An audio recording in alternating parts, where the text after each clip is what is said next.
খুশির বার্তা নিয়ে আসে ঈদ, আর সেই খুশি বাড়িয়ে দিয়েছে প্রেক্ষাগৃহে মুক্তি পাওয়া ঈদের বেশ কয়েকটি সিনেমা।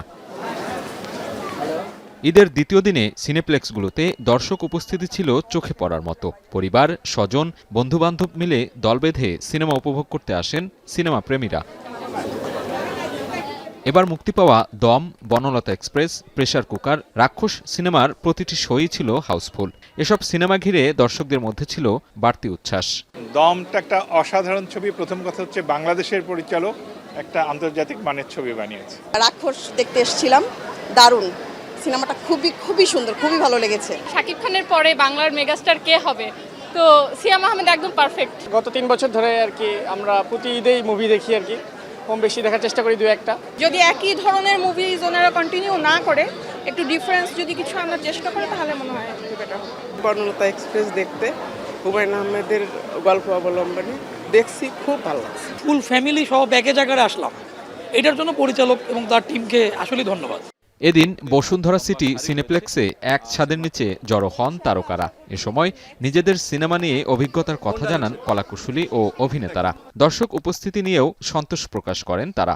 মানুষ টিকিট পাচ্ছে না, টিকিট চাচ্ছে, সিনেপ্লেক্সে তারা চেষ্টা করছে যে শোজ বাড়িয়ে দেওয়ার জন্য, এবং তারা সহযোগিতা করছে এবং তারা বলেছে তারা সহযোগিতা করবে যতটুকু সম্ভব তারা শো বাড়িয়ে দেওয়ার জন্য। লাস্ট ইয়ারে একটা বরবাদ সাকসেসফুল হয়েছে দেখে এবছর আমি রাক্ষস করতে পারছি।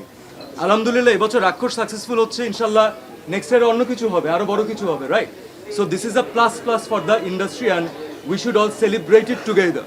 বিকেলে দম সিনেমার টিম হাজির হয় বসুন্ধরা সিনেপ্লেক্সে। চঞ্চল চৌধুরী, আফরান নিশো, পূজা চেরি সহ সিনেমার পরিচালক রেদওয়ান রনি জানান, দর্শকদের প্রশংসাই কাজের সার্থকতা। মৌলিক গল্পের মধ্য দিয়ে আগামীতে বাংলা সিনেমা এগিয়ে যাবে বলে প্রত্যাশা তাদের।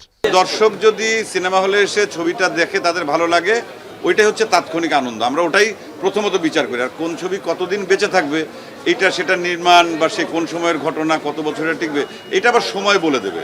র রেসপন্স পাওয়াটা আসলে আমরা যারা আর্টিস্ট আছি, যারা কাজ করি, তাদের জন্য একটা ব্লেসিং, এবং সেটা যদি হয় পজিটিভ রেসপন্স। যারা কলাকুশলী ছিলেন তারা দীর্ঘদিন ধরে কঠোর পরিশ্রমের মাধ্যমেই আসলে এই প্রোডাকশনটা আমরা এক্সিকিউট করতে পারছি। সো এখন দর্শকরা যখন দেখে পছন্দ করে বাংলাদেশি সিনেমার প্রশংসা করে, তখন আমার মনে হয় যে আমাদের কাজের যে সার্থকতা সেখানেই আসলে আমরা পাই। সিনেপ্লেক্স বেস যেহেতু এবার আমরা মাল্টিপ্লেক্স বেস যেহেতু এবার ডিস্ট্রিবিউশন, তো মাল্টিপ্লেক্সের তো শো এর একটা লিমিট থাকে, তো ওনারা আমাদেরকে ম্যাক্সিমাম শো দিয়েছেন, আর দর্শক চাহিদাও আছে। এদিকে ঈদকেন্দ্রিক সিনেমার পাশাপাশি সারা বছর বাংলা সিনেমা মুক্তি দেওয়ার উপর জোর দেন সিনেমা প্রেমীরা। সাজিদ আরাফাত, এখন, ঢাকা।